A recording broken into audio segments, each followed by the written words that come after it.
My childless uncle left me his entire $9.1 million auto empire instead of his real family. Now they're calling me a manipulative thief and I'm getting death threats at Christmas dinner. My therapist says writing helps process trauma, and after what happened with my Uncle Aaron's last month, I think I understand what she means by trauma now. Let me start from the beginning. My Uncle Aaron was my dad's older brother, but they couldn't have been more different.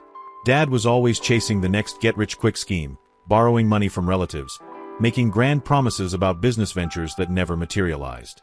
Aaron, on the other hand, was this quiet, methodical guy who owned a chain of auto repair shops across 3 states. Nothing flashy, just solid, honest work that somehow turned into a $9.1 million empire over 30 years. Growing up, I spent more time at Uncle Aaron's house than my own. My parents were always too busy with their latest failed business venture to pick me up from school, so Aaron would swing by in his old pickup truck, still smelling like motor oil and brake fluid. He never complained, never made me feel like a burden. Just, "Hey kiddo, ready to learn something new today?" While other kids were playing video games, I was in Aaron's garage learning how to change brake pads and diagnose engine problems. He'd explain everything patiently, letting me make mistakes and figure things out myself. "Teaching someone to fish," he'd always say, "that's the real gift." My Aunt Susan and her kids, my cousins Simon and Ashley, lived about 20 minutes away but rarely visited. Susan was married to this investment banker named Donald who made decent money but was always complaining about not having enough. They had this big house in the suburbs with a 3-car garage and a swimming pool, but somehow they were always stressed about finances. Simon was 2 years older than me and played varsity football. Ashley was 3 years younger and did competitive dance. Both of them were constantly asking Aaron for money, new cleats, dance costumes, car payments when they turned 16. Aaron always said yes, but I could see it bothered him how they only called when they needed something. The thing about Uncle Aaron was that he treated me like an adult even when I was just 12 years old. When his business started expanding and he needed help with basic bookkeeping, he taught me how to use QuickBooks. When he was considering buying a 4th shop location, he'd run the numbers by me, asking what I thought about the investment. "You've got a good head for this stuff, Henry," he'd tell me, showing me profit margins and cash flow projections. Most people see a car repair shop and think it's all about fixing engines. But the real skill is understanding people and managing money. My parents thought it was weird how much time I spent with Aaron. Mom would make comments like, "Henry's turning into a grease monkey just like his uncle," in this tone that made it sound like a bad thing. Dad was worse. He'd lecture me about limiting my potential and how I should focus on school instead of playing around in some dirty garage. But Aaron was teaching me things they couldn't. Real-world skills, financial literacy, work ethic. By the time I was 15, I could diagnose most car problems just by listening to the engine. By 17, I was managing the inventory system for all 4 shops and had saved up enough from my part-time wages to buy my first car, a used Honda Civic that I restored myself under Aaron's guidance. The family dynamics were complicated. During holidays and family gatherings, everyone would cluster around Simon talking about his football achievements or Ashley's latest dance competition. Aaron and I would usually end up in the corner, talking quietly about business or cars or life in general. He was genuinely interested in my thoughts and opinions, something I'd never experienced with my parents or extended family. "You know what I like about you, Henry?" Aaron told me once when I was 18, right before I left for college. "You listen more than you talk. You ask good questions. And you're not afraid of hard work.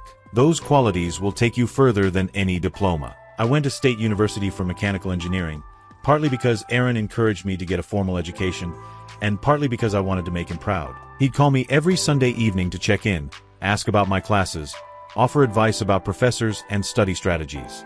My parents called maybe once a month, usually to ask if I needed money, which I didn't, thanks to my savings from working at the shops. During summer breaks, I'd come home and work full-time for Aaron. He'd started talking about retirement, wondering what would happen to the business when he got older. "I built something solid here," he'd say, looking out over the main shop floor. 4 locations, 32 employees, customers who trust us. It would be a shame to see it all sold off to some corporate chain. Simon had graduated high school and was studying business at an expensive private college that Donald was struggling to pay for. Ashley was a senior in high school, already talking about wanting to go to New York for fashion design. Susan would make comments during family dinners about how expensive everything was, how they were cash poor but asset rich because of their house and Donald's retirement accounts. The subtle pressure on Aaron was constant. Susan would mention Simon's student loans, Ashley's college plans, Donald's concerns about their mortgage. Never direct requests for money, just strategic mentions designed to make Aaron feel guilty about his wealth while they struggled. But Aaron was sharper than they gave him credit for. Funny how Susan only calls when she needs something, he'd tell me during our Sunday evening conversations. Haven't heard from Simon since Christmas, and that was to ask about a loan for spring break. Ashley sent me a birthday card last month, but it was 3 weeks late and had a note about needing money for dance camp. Everything changed when Aaron was diagnosed with pancreatic cancer in my junior year of college. The prognosis wasn't good. Maybe 18 months, the doctor said, if he was lucky. Aaron took the news with typical stoicism, more worried about his employees and customers than himself. I drove home that weekend and we had one of the longest conversations of our relationship.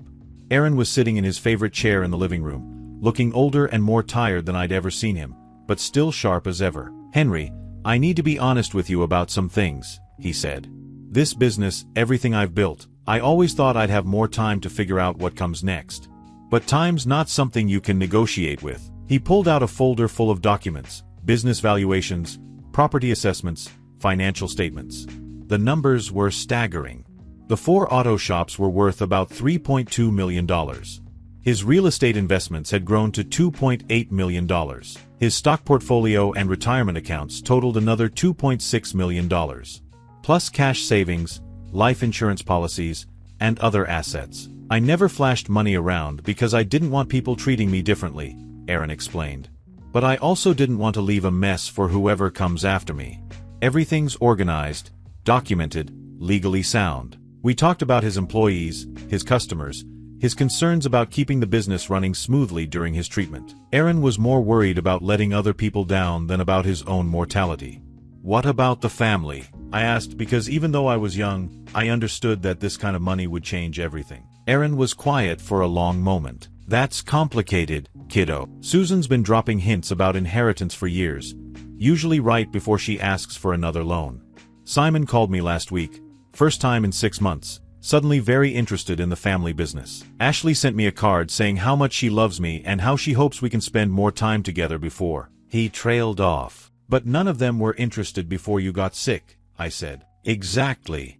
Aaron looked at me with an expression I couldn't quite read. "Henry, in all these years, you're the only one who spent time with me because you wanted to, not because you needed something. You're the only one who learned the business, who understands what I built here. You're the only one who visits just to visit." Aaron's treatment was brutal.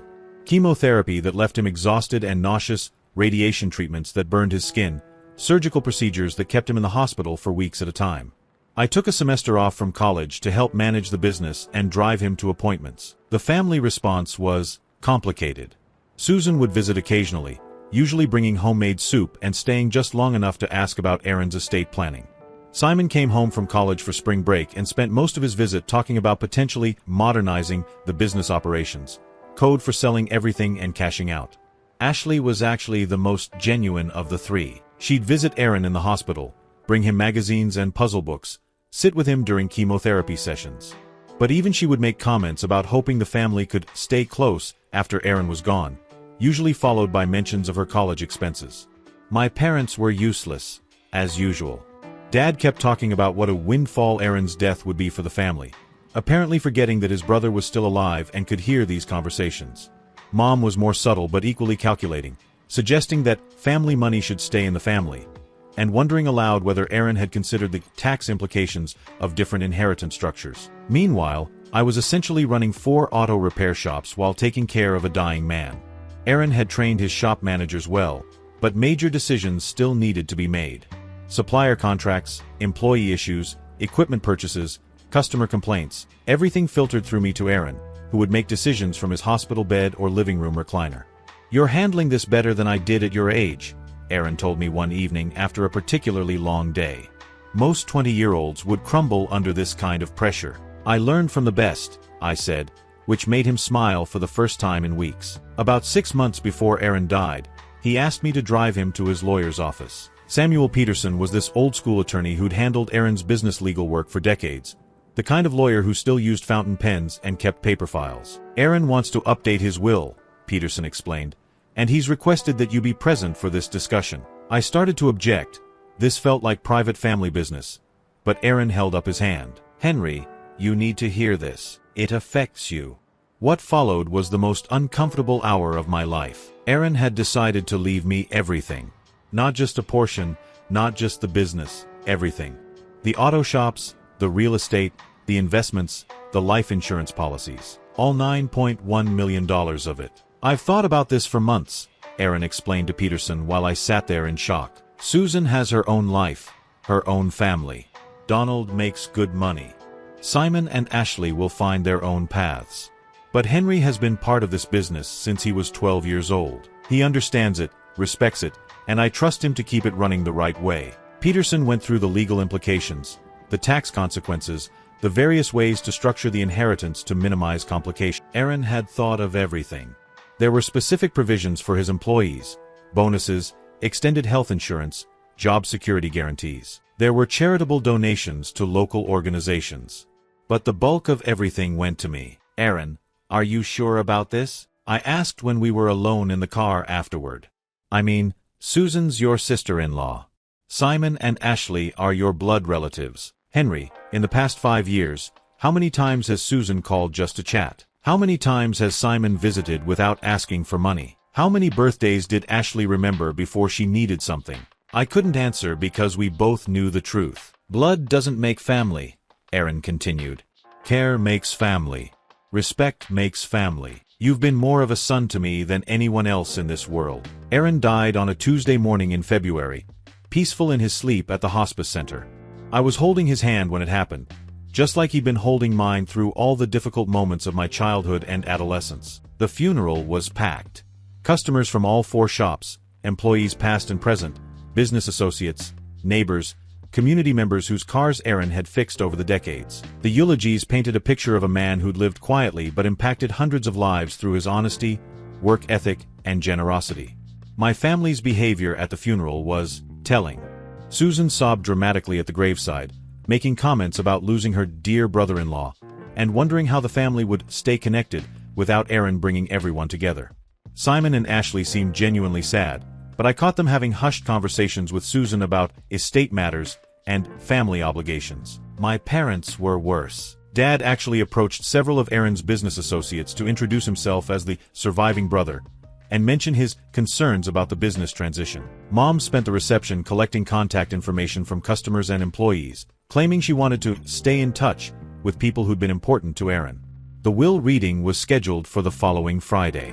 Peterson had suggested a formal reading at his office, with all beneficiaries present. I knew what was coming, but I wasn't prepared for the aftermath. Peterson's office felt like a courtroom that Friday afternoon. Susan, Donald, Simon, and Ashley sat in the front row like they were expecting good news. My parents flanked me in the back, probably calculating their share of whatever I inherited. Peterson read through the standard legal language, then got to the specifics. Small bequests to employees, charitable donations to local organizations, $5,000 each to Simon and Ashley for their educational expenses, and everything else to me. The silence lasted about 10 seconds before Susan exploded. "This is impossible," she said, standing up so fast her chair fell over. "Aaron wouldn't do this. Someone influenced him. Someone manipulated a sick old man." Donald was pulling out his phone, presumably to call his lawyer. Simon looked stunned. Ashley was crying, not manipulative tears, but genuine shock and disappointment. "There has to be a mistake," my mother said. "Aaron always talked about taking care of the whole family." Peterson calmly pulled out additional documentation. Medical evaluations proving Aaron's mental competency, video recordings of him explaining his decisions, detailed notes about his reasoning. Aaron had anticipated this reaction and prepared accordingly. "Mr. Aaron Harper was of completely sound mind when he made these decisions," Peterson explained. "He specifically requested that I document his reasoning to prevent any legal challenges. But the most devastating part was the letter Aaron had left for the family." Peterson handed me the envelope, but I read it aloud because Aaron had wanted his words heard. "To my family, I spent 43 years building something meaningful, something that would last beyond my lifetime. In all those years, only one person consistently showed interest in the work itself rather than the profits it generated. Only one person spent time with me because they enjoyed my company rather than because they needed something. Only one person learned the business, understood the customers, and respected the employees who made it all possible.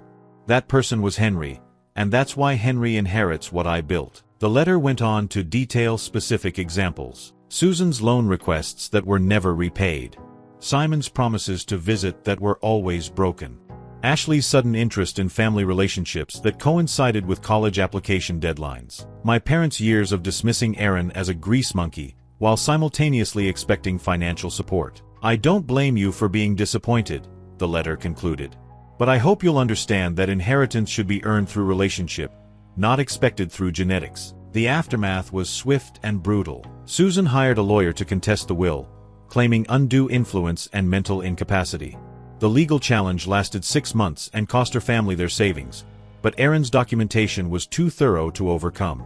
Simon dropped out of college and moved back home, ostensibly to help the family through this difficult time, but actually to pressure me into sharing the inheritance. He'd show up at the auto shops unannounced, introducing himself to employees as Aaron's rightful heir, and suggesting that I was a temporary caretaker until the legal issues were resolved. Ashley took a different approach, sending me long emotional letters about family bonds and shared memories. Her letters were actually thoughtful and genuine, but they always ended with subtle suggestions about college expenses and how much it would mean to Aaron if I helped his real family during difficult times. My parents were the worst. Dad started telling people around town that I'd manipulated a dying man, that I'd isolated Aaron from his real family, that I was a predatory opportunist who'd stolen money that should have been distributed among all the relatives. Mom was more passive-aggressive, making comments about how disappointed Aaron would be if he knew I wasn't sharing with family. The social pressure was intense. This is a small town where everyone knows everyone else's business. People would whisper when I walked into restaurants or stores. Some of Aaron's old friends were supportive, but others clearly believed the family's version of events. The hardest part wasn't the legal challenges or the social pressure, it was the doubt. Late at night, alone in Aaron's old house that now belonged to me, I'd wonder if I really had manipulated him somehow. Maybe my presence during his final months had been more calculating than I'd realized. Maybe I didn't deserve this inheritance. But then I'd remember our conversations, his genuine affection, the way he'd light up when I visited not because I needed something, but because I enjoyed his company. I'd remember how he'd taught me to change oil when I was 13, how he'd trusted me with business decisions when I was 19, how he'd held my hand during his final days. 6 months after Aaron died, I made a decision that shocked everyone. Instead of selling the auto shops and investing the money conservatively, I expanded the business. I used part of the inheritance to open a 5th location and started an automotive training program for high school students who couldn't afford college but wanted to learn a trade. The Aaron Harper Automotive Training Center opened 2 years later, offering free 6-month programs in automotive repair, business management, and customer service. We graduated our first class of 12 students last spring, and all of them found good jobs at local shops or started their own small businesses. Susan was furious when she heard about the training center. "He's wasting Aaron's money on strangers," she told anyone who would listen. "That money should be helping family, not funding some vanity project." But the students reminded me why Aaron had chosen me. They showed up every day eager to learn, asking thoughtful questions, treating the tools and equipment with respect. They understood that this opportunity was a gift that had to be earned through hard work and dedication. 3 years after Aaron's death, Ashley reached out to me directly. Not through letters or family intermediaries, but a simple phone call asking if we could meet for coffee. She was 22 then, graduated from a local college with a degree in graphic design, working 2 part-time jobs to pay off student loans. "I owe you an apology," she said when we sat down at a small cafe downtown. "Not just for the inheritance stuff, but for how we treated Uncle Aaron when he was alive." Ashley had been doing her own reflection, thinking about family dynamics and her own motivations. "I realized that I only called Uncle Aaron when I needed something," she admitted. "Dance costumes, car repairs, college application fees. I told myself I loved him, but I never actually spent time with him just because I enjoyed his company." She'd also been paying attention to what I'd done with the inheritance. "The training center is exactly what Uncle Aaron would have wanted," she said. "He always said the best gift you can give someone is teaching them to solve their own problems." Ashley asked if she could volunteer at the training center, helping students with resume writing and job interview skills. Her offer seemed genuine, without any ulterior motives or expectations of financial reward. Over the following months, she became one of our most dedicated volunteers, working with students on professional communication and workplace etiquette.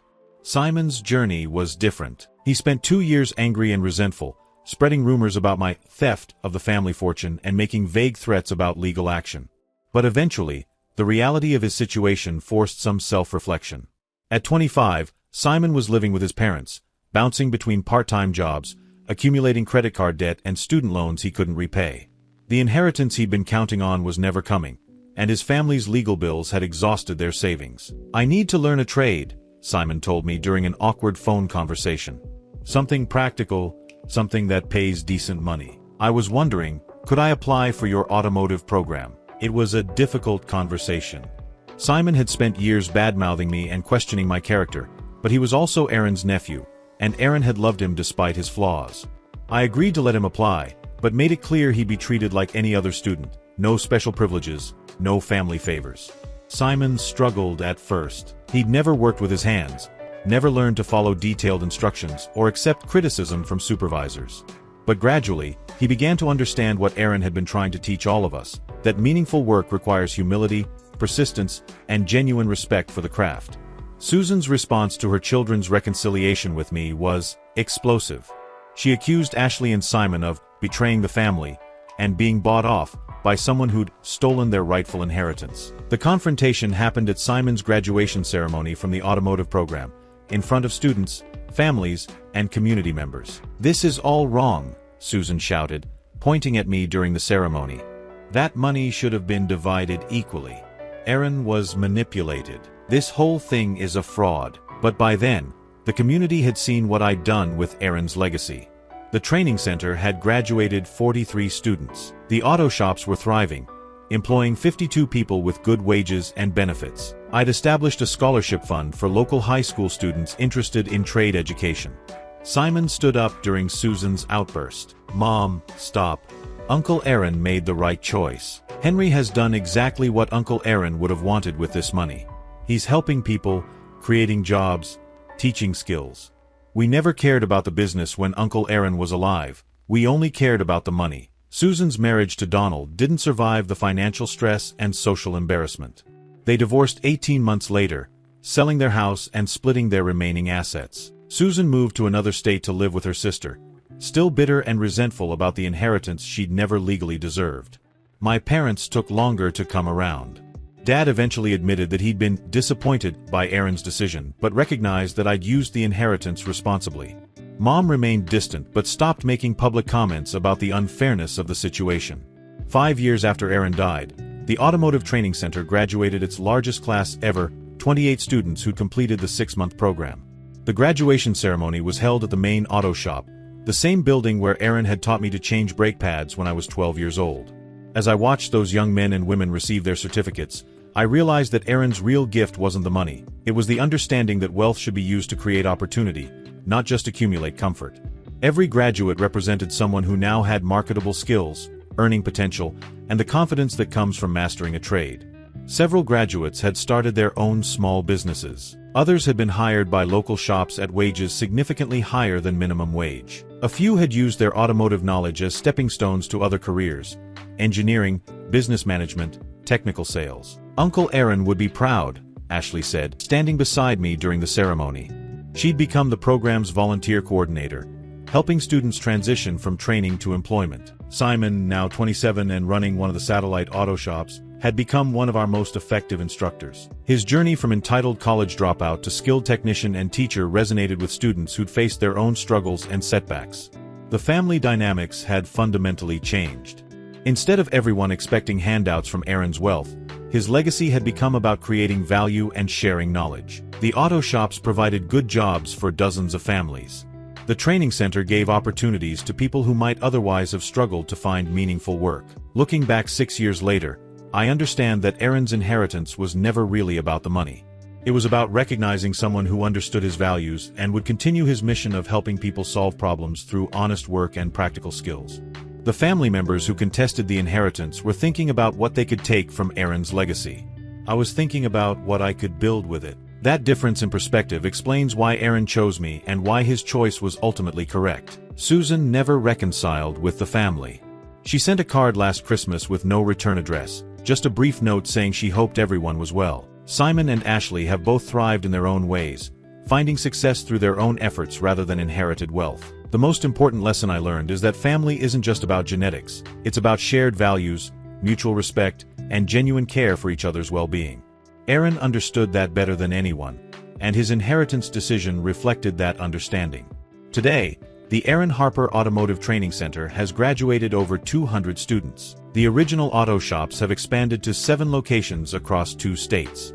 We employ 89 people with competitive wages, health insurance, and retirement benefits. The scholarship fund has helped 34 high school graduates pursue trade education. But the real measure of success isn't in the numbers, it's in the lives changed, the skills learned, the families supported through meaningful work. That's the legacy Aaron really left behind, and that's why his inheritance decision was the right one. Sometimes people ask if I ever regret how everything unfolded, if I wish I'd shared the inheritance more broadly with the family. The answer is complicated, but ultimately no. Aaron's money went toward creating opportunities for people who earned them through hard work and dedication. That's exactly what Aaron would have wanted, and exactly what the world needs more of. The black sheep doesn't always stay with the flock. Sometimes it finds its own path and builds something better along the way.